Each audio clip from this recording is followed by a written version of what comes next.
Welcome, everybody, to the Security Guy and the CIA Spy Show podcast, where we are keeping you on top of what is new and ahead of what is next at all times on all things security, tech, and digital literacy. Knowing that when good people like you want to make sure that their money, their family, and their business is safe and secure from attackers, hackers, and thieves, or you just want to make sure your tech is running smoothly, my name is Robert Siciliano. I am the Security Guy, and along with my co-host, Peter Warmka, who is a real and retired United States CIA spy, we will give you every single tool, tip, tactic, and skill that you need to fight the bad guy and keep your physical and digital life secure, worry less, and even make you happier. This podcast will help you breathe easier with less stress and a greater sense of well-being. So let's get at it. And good day and welcome to the Thursday, July 6th, CIA Spy and Security Guy pod broadcast. I am Robert Siciliano. I am the Security Guy, and this is Peter Warmka, is speaking from the hot city of Orlando, Florida.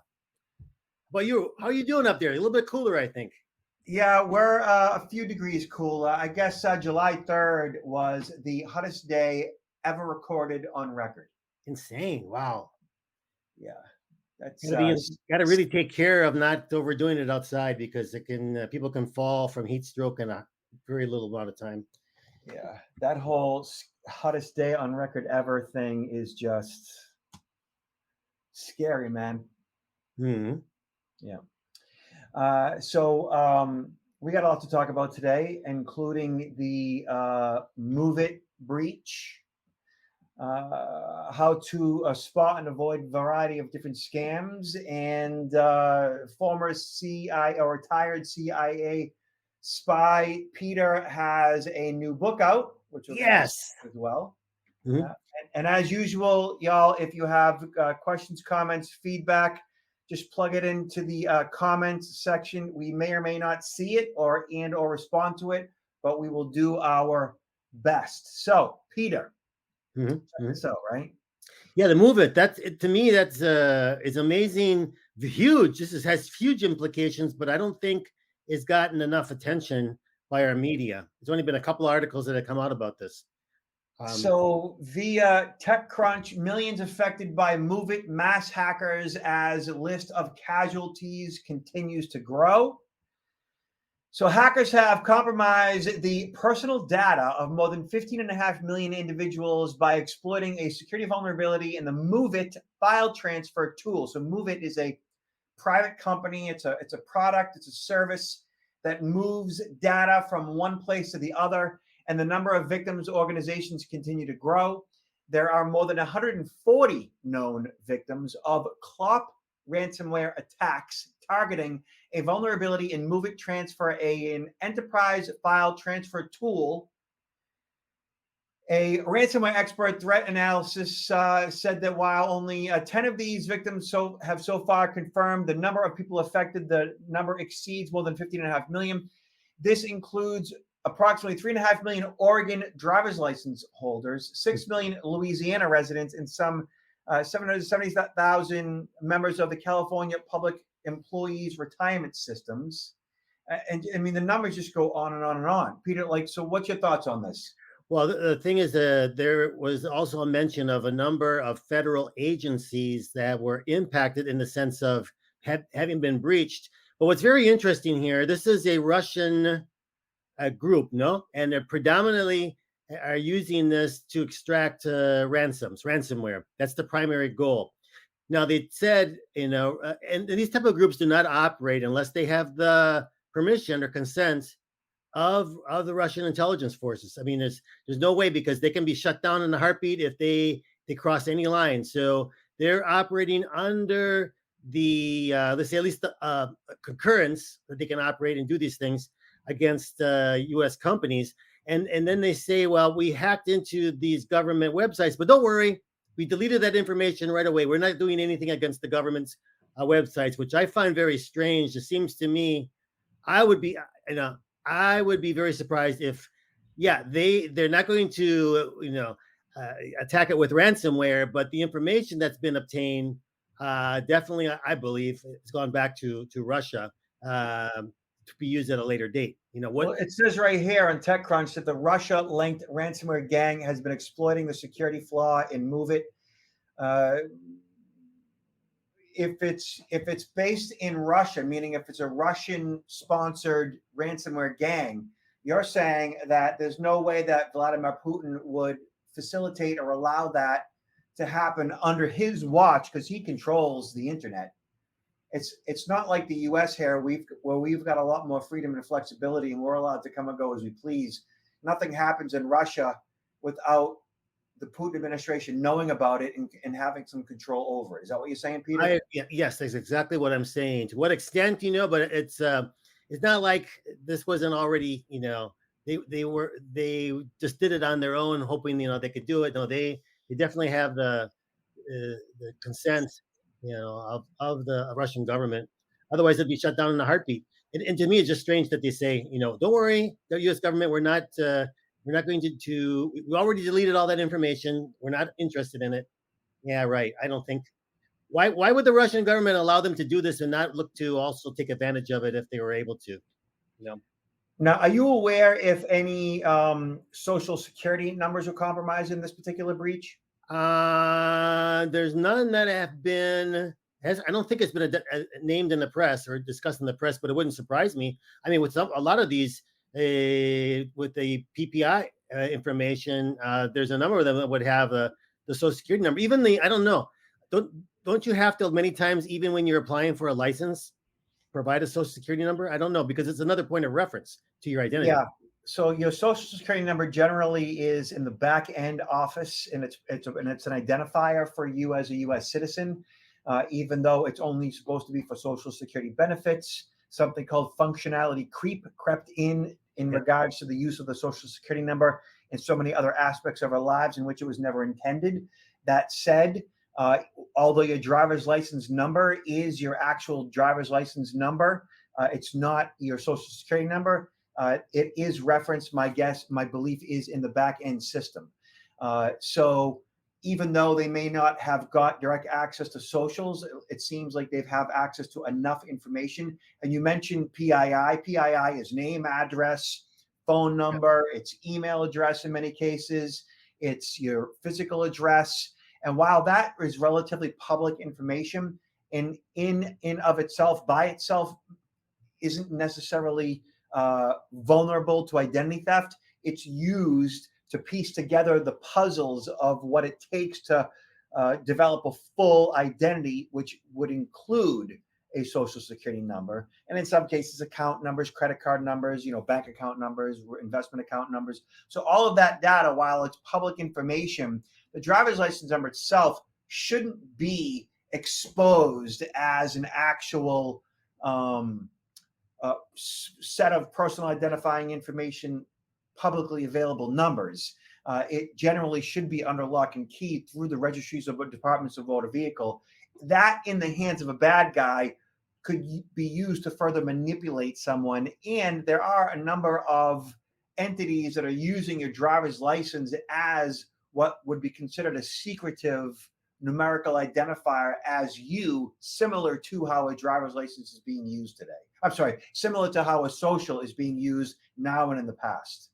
Well, we'll see if any individuals, begin to receive these letters from some of these organizations that were breached, because by law, and this is dependent state by state, right, that most of these states do require that the organization disclose the data breach that has impacted specific individuals in their state if their personal identifying information is among the data that gains access to or stolen.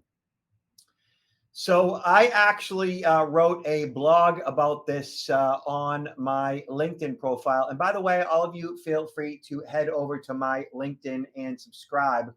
We are approaching 98. We're approaching 10,000 subscribers. We take on about 200 different subscribers a week, which is pretty awesome. Great. Yeah, congratulations, everybody.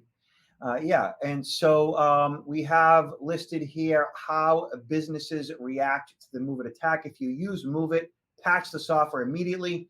Only download the software directly from the Progress software site. Be alert for additional updates on vulnerabilities and patches from Progress software. Unpatched software may still be vulnerable to the exploits used by the CLOP ransomware group. We also talk about access to potential damage and progress. We'll talk about that. Change login credentials. All logins must be updated. This is a good time to consider adding two-factor authentication or a password manager if you do not currently have them. And Peter, we always recommend a password manager, two-factor authentication, different passcode across all accounts. Yes. Alert any potential impacted clients or customers. So if you are a MOVEit affected customer, you want to alert any of your member organizations if their data was included. Discuss phishing and pretext risks with employees. That means, providing a security awareness training like what Peter and I provide, either internally or bring in outside experts like us. Okay. Mm-hmm. Mm-hmm. All right. Next, this is via the Federal Trade Commission. So how to spot, avoid, and report tech support scams. So I think all of us at some point have received either an email or a pop-up or a phone call, for that matter, in regards to an organization posing as, or scammers posing as Apple or Microsoft or others for that matter. The tech support scams want you to believe you have a serious problem with your computer, like a virus, of course. They want you to pay for tech support services that you don't need to fix a problem that you don't have. They often ask you to pay by wiring money, putting money on a gift card, prepaid card, or cash reload card, or using cryptocurrency or a money transfer app, because they know those types of payments can be hard to reverse. So, Peter. It's interesting. These tech scams is the number one scam amongst the elderly, at least over during 2022. I got the report from the IC3, which is the where you can report these scams to the FBI, right? And so they publish the report every year that kind of gives a breakdown by people over 60, by state, and by type of scam. And what it's reporting here is that there was a total of $587 million lost by seniors, people over 60, specifically to the tech scam. Okay, and it was the number one, ending up with 17,810 victims. And I guess the others are very vulnerable to this, because they'll see a pop-up coming up on their computer, or they'll get a telephone call and they won't really begin to question it. They'll just be afraid. All of a sudden, a lot of them aren't very tech savvy. Some of them are, but they see a problem or they hear a problem, and then there's somebody immediately there on the phone that will offers to provide their assistance. So they trust that individual, and it's not only paying the amount to resolve what is not a scam. I mean, what is not a technical problem at all. But in addition to that, they typically will be asked to click on a link from an email that will give the scammer control over the computer. And so they can also do a lot of things to the computer, to adding different types of viruses or downloading a lot of personal data from the target. Unfortunately, it's huge. It's huge. And what's alarming about it is it's a well thought out scam that occurs while let's say it's a pop-up. You're on your device, you're doing whatever internet searches you might be doing. You might be processing a Word document. You could be doing anything at all, not even necessarily, searching anything online, but your browser might be open, and then you go to your browser to do anything, and there's a pop-up, and that pop-up in some cases might actually reference windows that you actually already have open on your machine. So the software, the scareware in this case, the tech support scam, is smart enough to reference information that you already have going on your device at the time. So in other words, it reflects what you're currently doing on your machine, which is convincing to you that what's occurring, because it's referencing what you're already doing, must actually be legit. Make sense? It does. And sometimes you might think, well, maybe just close this window and come back, and you can't get rid of that, or it pops up again. So when that happens to me, it's not just ignoring it. What I typically would do is just reboot the machine, and you're going to find out that it's no longer there. You may also have something now installed on your machine that could be in the form of like a malicious adware or malicious pop-up that may not necessarily provide backdoor access to your machine, but at the same time, it might be intrusive enough that it's annoying enough that it makes it difficult for your device to function properly, because you might have a lot of processes going on in the background that affect your device's ability to function normally. Yeah.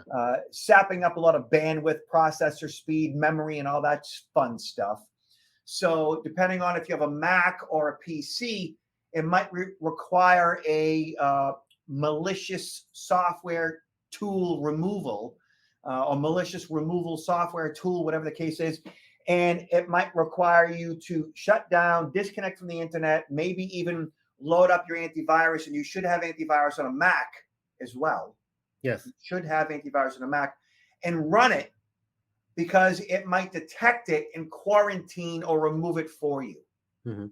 Okay. We talk about different influence techniques that these scammers use, to play upon our emotions. And in this particular one, it's the fear factor, right? All of a sudden you think that you're infected with a serious virus and it's only going to get worse, and I need to take care of this now. And they're conveniently there for take care of your problem, or they provide you with that phone number that's easy for you to dial and get that assistance right away. That's what they're counting on, right? That you're going to act upon this immediately out of fear.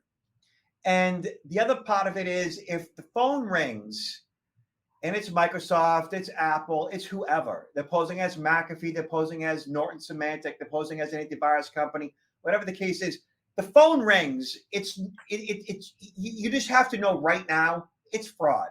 Mm-hmm. It's not Microsoft. It's not Apple. They're not calling you. Anytime the phone rings and it's anybody posing as anyone via tech support, it is a lie. And it is just as simple as that. It doesn't matter what they say. It doesn't matter what the ruse is. It is purely a lie. And that's that. Mm-hmm. Absolutely. You now know this if you didn't already, listening audience, viewing audience. But your mom, your dad, the seniors in your life, even those younger, whatever the case is, anybody in your life that may or may not, that may be vulnerable to this, needs to know, if the phone rings and it's tech support posing as Microsoft or Apple, it's a lie. Just simply hang up the phone. And that's that. Don't question them. Don't yell at them. Don't engage. Just hang up the phone. That's it. That's all you can and should do. Mm-hmm. Mm-hmm. Same thing if it comes in via text message. If it's an email posing as Microsoft or Apple, asking you to click a link or to visit a website, just delete it. As simple as that. Mm-hmm. Okay. Now, Peter, you actually have written a book talking about this. Right. Just released it within the last couple of weeks. Why are you messing with me? Senior Survival Guide on Fraud, Privacy, and Security. And the reason why I decided to write this is the following. I mean, up to now, I've been focusing a lot on social engineering and, the attacks against companies of all sizes, and focusing on creating that security awareness in these companies, and for them to understand what these attacks might look like, how do they target their employees to conduct a breach, etc. And so most of it has been so much focused on the organizations, and it trickles down to their employees in the training. But this is a sector, a demographic, the largest among all of us, where it's the most vulnerable and victimized are senior citizens. And the training that I'm providing really hasn't been focusing on them. And so I really thought this is the most victimized segment of the population. Actually, last year, $3.1 billion in losses due to scams targeting seniors. 3.1, and that's ones that have been reported. There's so many of these that take place, and the seniors are not reporting them because there's sort of embarrassment, and so they don't really necessarily want to report the crime against them. So 3.1 is still on the lower end of the spectrum, and it's amazing how much that is. That comes out to like $35,100 per individual if we average it out. And so I wrote this book, released it a couple of weeks ago, and it's not your typical like, well, cybersecurity, because I feel that sometimes cybersecurity, the terminology is it's not tangible. So when I talk about cybersecurity within the book, I talk about telephone, computer security, and I talk about security across all aspects, from physical security in their house, physical security while they're transiting on the street. I talk about identity theft. I talk about all different types of scams. I talk about security when it comes to having to move into assisted living quarters, and I talk about security when they're vacation traveling, whether domestically, overseas, all aspects of security for senior citizens. So it goes much beyond cybersecurity, but all these areas, which I think it's we have to take care of our seniors, and I see this all around me, where it's just amazing the amount of scams that are taking place. We talked about technical scams, but right behind technical, the number one scam affecting seniors this past year has been romance scams. We talked on the show about romance scams, but it's it's a little bit more, it's a little bit different with seniors, but they are really pulled into romance scams as well. So this book goes into considerable detail, and as you're showing there on the screen, it is available on Amazon, and I'm sure Robert will be speaking more about different specific types of scams that seniors have to be concerned about, because we need to provide them with that type of information. I actually responded to a journalist's query this morning in regards to romance scams, and I was asked or tasked to talk about the profile of romance scam victims. And, they're often emotionally vulnerable, who may be lonely, recently divorced, widowed, widowers, and simply, seeking companionship. They often are open up to forming a deep emotional connection right off the bat, quickly, and exploited by rapidly professing their love, by creating a sense of intimacy in that dialogue. And too many people who are feeling lonely will take that bait real quickly. And often, as you say, they might be seniors, and they're at a point in their life where, they're not necessarily paying attention or managing risk effectively, and they just want to be loved. And they're a perfect mark for this type of a scam.